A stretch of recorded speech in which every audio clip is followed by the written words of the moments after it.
Guys, I'm making a wall. I know there's only three studs up right now, but I'm doing it. I'm very proud of myself right now. I'm so proud of myself. Hey guys, Tasha here, and I wanted to show you how I turned this ugly wooden paneled large bedroom into 2 separate bedrooms so each of my kiddos could have their own room in our latest live-in flip.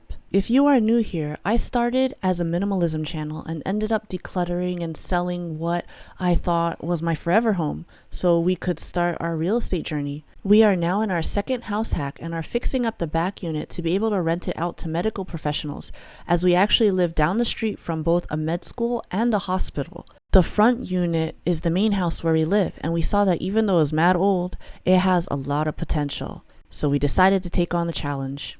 Please note that I am not a professional anything.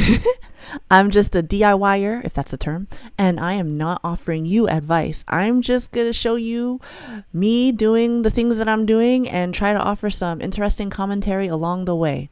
Maybe this can also serve as inspiration to any of you guys out there who have your own projects to tackle. You can do anything you put your mind to. Just know that the resources are there, and don't be afraid to step out of your comfort zone, because when you step out of your comfort zone, that's when you're growing. Amen.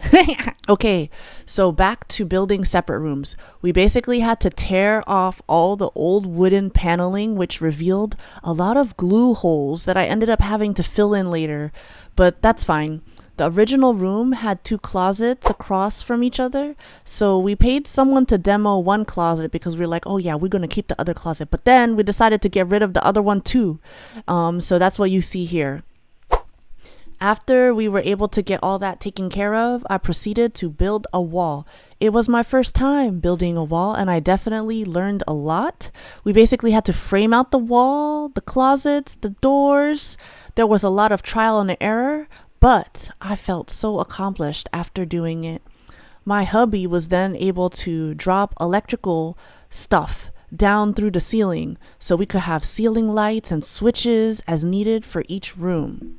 We then needed to hang drywall, but you have to actually get the drywall from the store into your house, and that was a whole thing.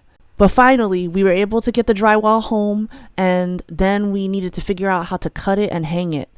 I feel like, you suck at everything when you first start doing it, and you should just expect that. It definitely wasn't my favorite thing to learn, but near the end of having to hang all this drywall, I definitely got the hang of it. Oh man. Then I put some insulation in. I did rock wool so that we could better soundproof the wall between my kids' rooms. We also used solid wood doors rather than hollow core to help with soundproofing. After that, I did tape and mud for the walls. I appreciate the art of drywalling because that's what it really is. It's art. And your masterpiece is supposed to be a smooth wall where you don't see any seams. I am definitely not a Da Vinci, but as long as you don't run your hand on the wall, you would never know. This part of the process probably took me the longest and basically hung me up for a few months, but I definitely am more competent at it now and would be able to do it if I had to.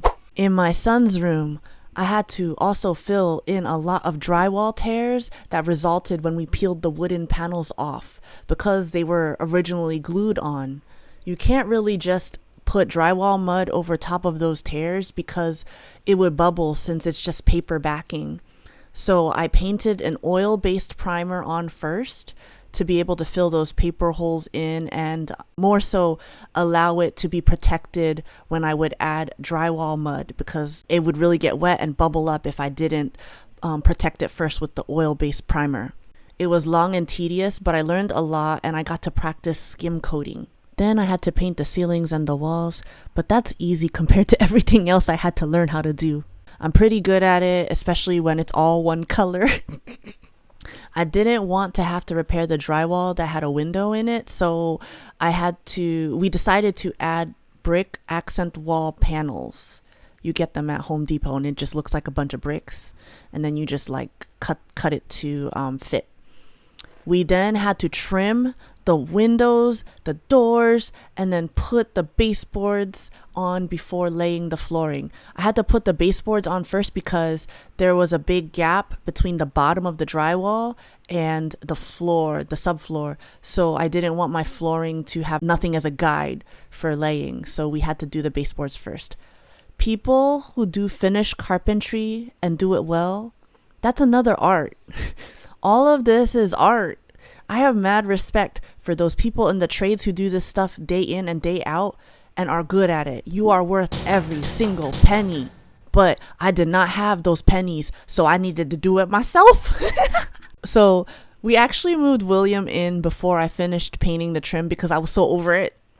What's funny though is that he decided he wouldn't actually sleep in his room until Harper's room was done. Little did he know that it would take me another few months to finish her room, but him and Harper just camped out each night in the living room and were completely happy to do so. They really are best friends, and I am so thankful for the bond that they share. So eventually, I got my act together and was able to finish Harper's room. It's crazy to look back on everything and see how far that part of the house has come. It reminds me that with patience and perseverance, I can do the hard things. But when you are in the middle of it, you really have to keep your why at the forefront. Otherwise, you're not going to get done. We are in the process of making this house a home. And if you made it to this point in the video, I truly appreciate you. Let me know if you have any questions, but only easy ones because I don't know that much about DIY stuff, so I won't be able to help you. But I guess, YouTube is a great resource. You can find answers there too. I definitely can share videos of other parts of the house I've rehabbed if you are interested. Anyway, thanks for watching. Have an awesome day. Talk to you later. Bye.